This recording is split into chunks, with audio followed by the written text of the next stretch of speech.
Hello YT family, welcome back to my channel Saveera at Sahasrata vlogs. నేను మీ అమృత. So thumbnail చూసేసరికి మీకు అందరికీ అర్థమైపోయి ఉంటుంది. ఈరోజు వ్లాగ్ వచ్చేసి మీ అందరికీ గుర్తుండుంటే ట్రిప్కి వెళ్ళక ముందు డీటెయిల్స్ ఎంత అయింది, బడ్జెట్ అంతా కూడా ఒక వ్లాగ్ తీసి పెడతాను అని చెప్పాను కదా. సో అదే ఈ వ్లాగ్ అనమాట. ఏ ఏజెన్సీ ద్వారా వెళ్ళాము, మాకు ఎంత అయింది, ఎంతెంత ఎక్స్పెండిచర్స్ పెట్టాము, భోజనానికి ఎంత అయింది, మీల్స్కి ఎంత అయింది, షాపింగ్కి ఎంత అయింది, బడ్జెట్ ఏంటి, ఎలా వెళ్ళాము, సో ఆ డీటెయిల్స్ అన్నీ ఇందులో మాట్లాడేద్దాం. ఓకేనా? సో మేము ఏ ఏజెన్సీ ద్వారా వెళ్ళాము అంటే ట్రావెల్ ట్రయాంగిల్. ఈ ట్రావెల్ ట్రయాంగిల్ అనేది ఇది ఫస్ట్ టైం కాదండి మేము దాదాపుగా లాస్ట్ ఇయర్ చిక్మంగళూరు వెళ్ళామన్నమాట. ఇందులోనే ట్రావెల్ ట్రయాంగిల్లో వెళ్ళాము. చాలా బాగా చూస్తారు, ఈసారి కూడా చాలా బాగా చూసారు, అందులో డౌటే లేదనమాట. Okay, first time travel triangle ఎలా తెలుసు అంటే ఫస్ట్ మా వారు వచ్చేసి మేక్ మై ట్రిప్లో ప్లాన్ చేద్దాం అనుకున్నారు చిక్మంగళూరుకి. కానీ నాకెందుకో అంత నమ్మకంగా అనిపించలేదు. చెప్పాను కదా అందరినీ అడిగి తెలుసుకుంటాను అని చెప్పి.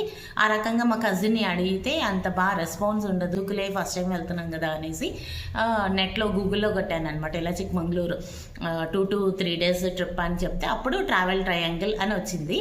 సో అందులో రివ్యూస్ చూశాను, స్టార్ రేటింగ్ ఉంటుంది కదా అది చూశాను. నెక్స్ట్ మా రిక్వైర్మెంట్స్ ఏంటి, అండ్ ప్రతి ఒక్కరికి చెప్తున్నాను, ఇది చూసి మీకు కూడా ఇలాగే బుక్ చేస్తారు అని అనుకోకండి. According to our requirements, according to the persons budget అంతా వేరీగా ఉంటుందన్నమాట. ఓకేనా? సో ఇప్పుడు బడ్జెట్ ఏంటి, బాబు మేము 4.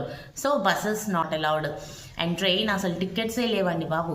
ఆ శబరి ఎక్స్ప్రెస్ అంటారు, ఒకటి ఉంటే ఒకసారి ఉండదు, 2 tickets ఉంటే 2 లేవంటారు. ఎలా వెళ్ళాలి ఏంటి అని తర్జన్ భర్జన్ పడుతూ ఉన్నాం అనమాట. ఓ పక్కన మా ప్లాన్, మా బడ్జెట్ అన్నీ ఫిక్స్ అయిపోయాయి. ఓ పక్క నుంచి మాకు అసిస్ట్ చేసిన ట్రిప్ అడ్వైజర్ రాకేష్ గారు అనమాట.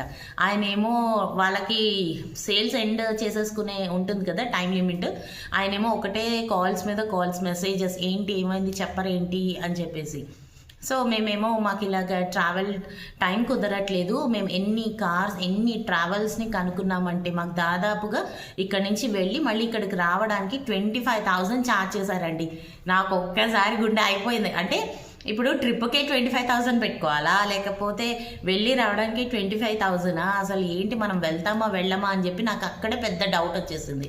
రాకేష్ గారు కాల్ చేశారనమాట. కాల్ చేసి ఏమైంది ఏంటి సమస్య అంటే చెప్పాను, మాకు ఇలాగ అసలు వెహికల్ లేదు, మా జున్నుబాబుతో మేము ఎలా ఎంజాయ్ చేయాలి అని అడిగితే నాకు వదిలేయండి నేను చూస్తాను అన్నారు. అయితే నేను కళాఖండిగా చెప్పాను మా బడ్జెట్ సో అండ్ సో అని చెప్పేసి.